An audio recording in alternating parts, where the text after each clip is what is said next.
अभी हाल ही में हमारे वर्तमान विधायक जी एक शिलान्यास समारोह में गए हुए थे, शिलान्यास के मौके पे गए हुए थे, वहां उनका विरोध हुआ है, क्या कहेंगे आप? नहीं, कोई भी किसी को विरोध है तो भाई आप उसको वोट का चोट कीजिए। कोई भी माननीय सांसद हैं, विधायक हैं, तो आपके घर पे गए, शिलान्यास पर गए, तो वहां पर विरोध करना या कुछ ये करना मैं समझता हूं कि सही बात नहीं है।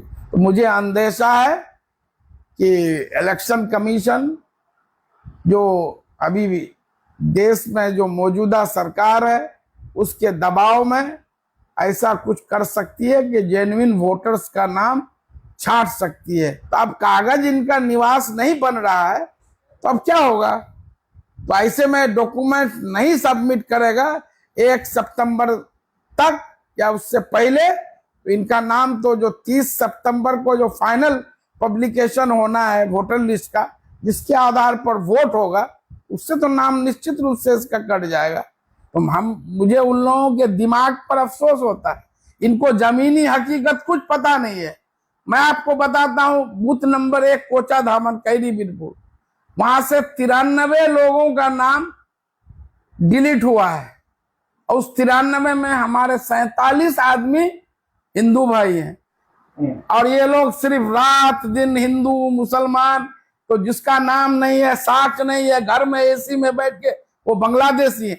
पता चल जाएगा ना कितने बांग्लादेशी जो ये तो बाहर ये करते पिछले हैं। दिनों सम्राट चौधरी का जो बयान आया था, क्या ये भी एक वजह है कि निवासी बनना जो है काफी धीमी गति से बन रहे हैं? निश्चित रूप से राहुल गांधी ने जो वोट चोरी का आरोप लगाया, ये बिल्कुल सही है। आप एक छोटे से घर में 80 आदमी का एड्रेस दिखा रहे हैं। और पिछले दिनों संजय सिंह जी आए थे किशनगंज, मैं मिला था, वो मुझसे मिलने खुद मेरे आवास पर आए थे। उन्होंने बताया कि लोकसभा चुनाव 2024 में जितने भी भारतीय जनता पार्टी के सांसद हैं उनके आवास से जो वोट किया, तो उसमें अगर 2 आदमी था, तो विधानसभा चुनाव जो अभी कुछ दिन पहले दिल्ली में हुआ, तो उसमें बोला जहां 2 था वहां 43 आदमी का नाम इनरोल हो गया।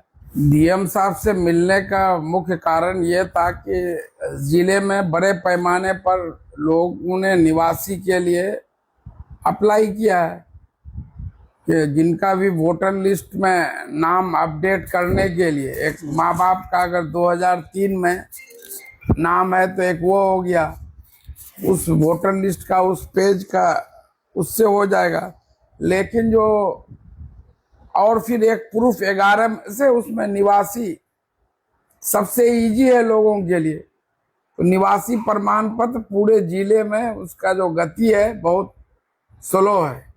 4 जुलाई को अप्लाई किया है, उसका जो है जिस दिन मैं मिला 2 दिन पहले दिया, उस वक्त तक उसका नहीं, 1 महीने से ज्यादा टाइम लगे। ठीक है, जांच करना है, ये जरूरी है, जांच कीजिए, वो मना नहीं है, लेकिन जांच के नाम पर इतना लोग जो है अंचल जा रहे हैं, अंचल से जो है भाग भाग करके उसको भेज रहा है कर्मचारी के पास, कर्मचारी भेज रहा है अंचल, माने लोगों को बहुत परेशानी हो रही। तो यही शिकायत थी कि इसको एक कोई मैकेनिज्म डेवलप होना चाहिए कि सेंट्रलाइज आप जांच करवाइए। जांच तो नहीं कराने की हम लोग बात नहीं करते, कि जांच के नाम पर इस तरह से लोगों को परेशान किया जाना ये गलत है। और दूसरी बात ये था कि बहुत सारे लोग ऐसे केसेस मुझे मिले दर्जनों, जिनका नाम 2003 के वोटर लिस्ट में है, जिन्होंने इन्यूमरेशन फॉर्म तक भरा, लेकिन नाम जो ड्राफ्ट पब्लिकेशन में, ड्राफ्ट सूची में नाम गायब है। ऐसे लोगों की कई सूची में उनको उपलब्ध भी कराया। और आज आप जानते हैं कि माननीय सर्वोच्च न्यायालय में मैंने इसके लिए केस भी दायर किया, जिसका डायरी नंबर 35927 35,927/2025 और जिसका WPC नंबर है 631/2025। 12 अगस्त को सुनवाई है।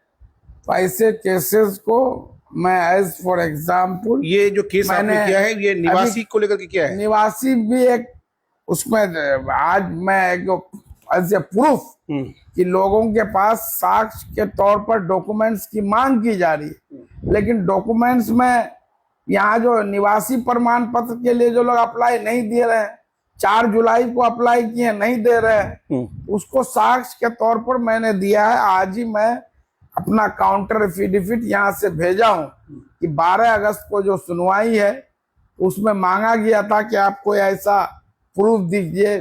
सुप्रीम कोर्ट में आपको मालूम होगा 28 जुलाई को खुद कहा है कि मुझे अगर ऐसी कोई प्रूफ मिलेगा जहां लोगों का नाम सब कुछ रहने के बाद भी हटाया गया है ड्राफ्ट सूची से, तो मैं इस मामले में इंटरफियर करूंगा। तो उसी के लिए मैं आज कई दर्जनों नाम को जो सूचीबद्ध करके मैं भेजा हूं और उसका काउंटर एफिडेविट भी भेजा हूं और ये भी अंदेशा जाहिर किया हूं कि जो अभी तो लोग उस वक्त जो है गन्ना फॉर्म, इन्यूमरेशन फॉर्म जो है बिना डॉक्यूमेंट्स के भी सब ले लिया, तो नाम तो ड्राफ्ट पब्लिकेशन में आ गया। उस वक्त डीएम साहब भी बोले, एडीएम साहब भी बोले, एसडीएम साहब भी बोले कि 1 अगस्त से 1 सितंबर के बीच में हम कागज ले लेंगे। तो अब कागज इनका निवास नहीं बन रहा है तो अब क्या होगा? तो ऐसे में डॉक्यूमेंट नहीं सबमिट करेगा 1 सितंबर तक या उससे पहले, तो इनका नाम तो जो 30 सितंबर को जो फाइनल पब्लिकेशन होना है वोटर लिस्ट का, जिसके आधार पर वोट होगा, उससे तो नाम निश्चित रूप से इसका कट जाएगा। तो मुझे अंदेशा है कि इलेक्शन कमीशन जो अभी भी देश में जो मौजूदा सरकार है उसके दबाव में ऐसा कुछ कर सकती है कि जेन्युइन वोटर्स का नाम छांट सकती है। इसीलिए मैंने साक्ष्य के रूप में आज भेजा। एज फॉर एग्जाम्पल मैं आपको बताता हूँ, कोचाधामन में एक बूथ है 99 मध्य विद्यालय बड़ी जान दक्षिण भारत। मैं अभी 2 दिन पहले वहां गया था, बीएलओ को भी वहां बुलाए, सब ग्रामीण लोग थे। 649 लोगों का नाम आया है ड्राफ्ट पब्लिकेशन में, और उसमें जब देखे हम लोग बीएलओ से पूरा कागज, तो 250 आदमी का निवासी पेंडिंग है, जिस कारण निवासी नहीं मिलने के कारण उनका जो है अपडेट नहीं हो पा रहा है।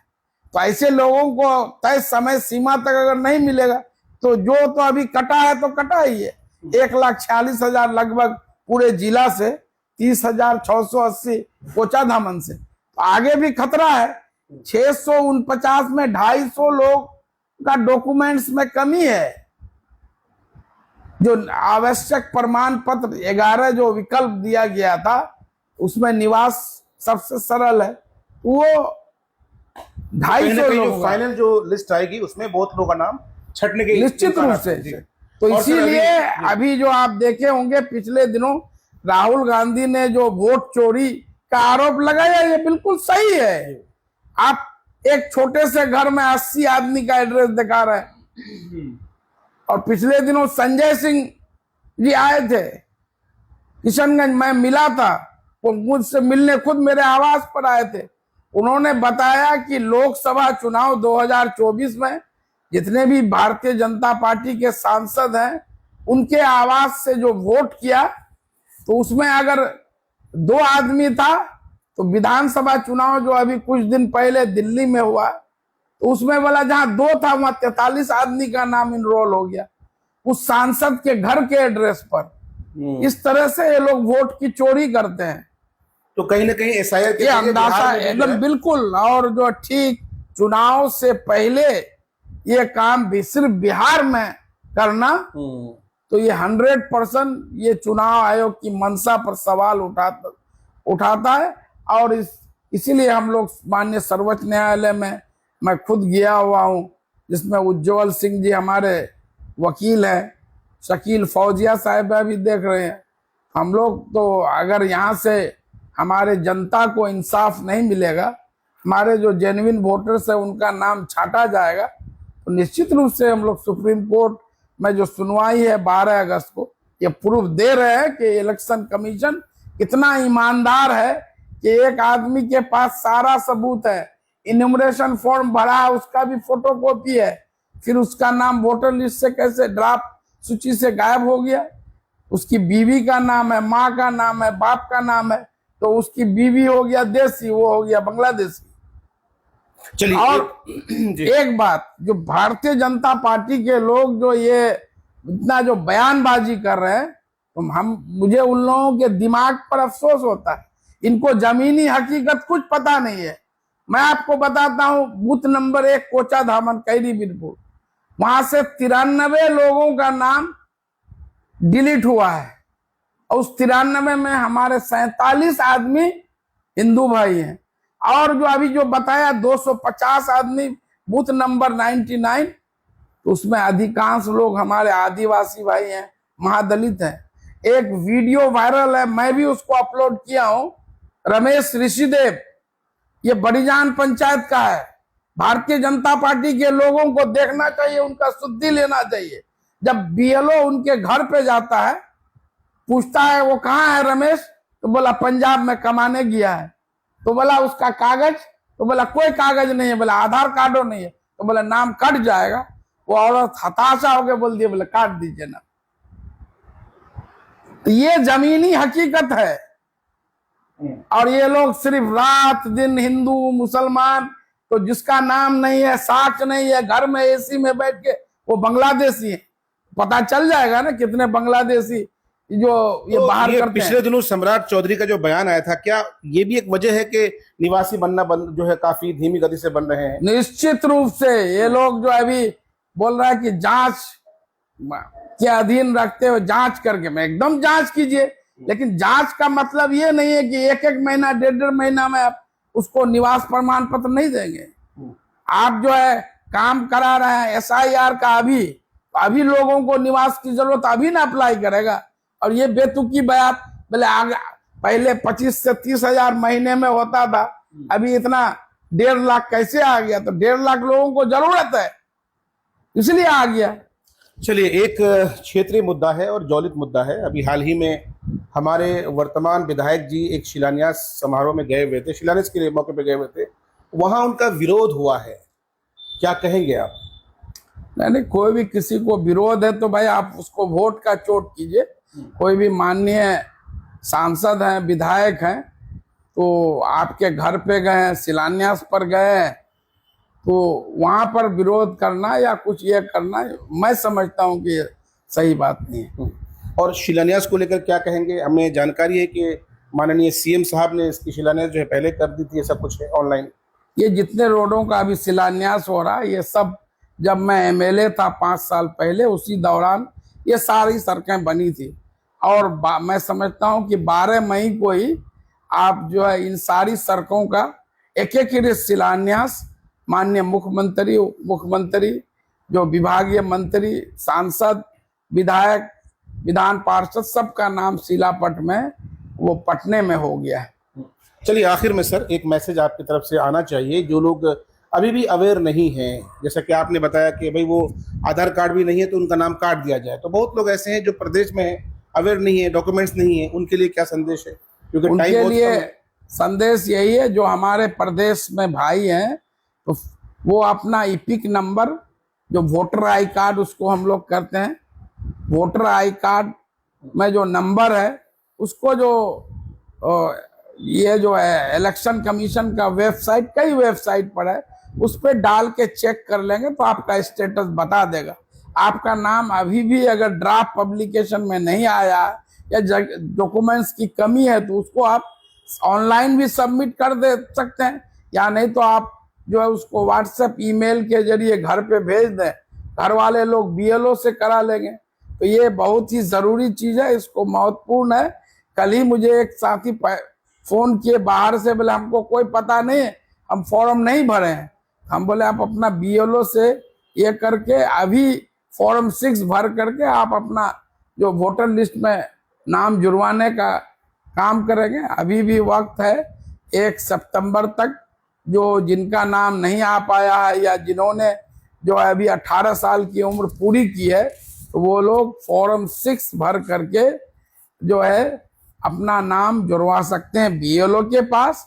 सभी प्रखंड से अंचल कार्यालयों में संडे के दिन भी जैसा डीएम साहब ने बताया कि ये ऑफिस खुला रहता है, और नगर परिषद कार्यालय कुल 8 जगह, अगर बीएलओ कुछ आनाकानी करते हैं तो आप प्रखंड से अंचल कार्यालय, नगर परिषद कार्यालय में भी आप अपना फॉर्म 6 जमा कर सकते हैं।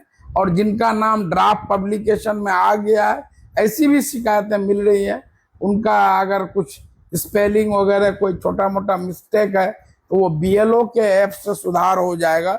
जैसे कल ही दिल्ली में एक साहब ने मुझे फ़ोन किया कि उनका बाप का नाम अल्टर हो गया है, तो मैं उनको बता दिया इस संबंध में।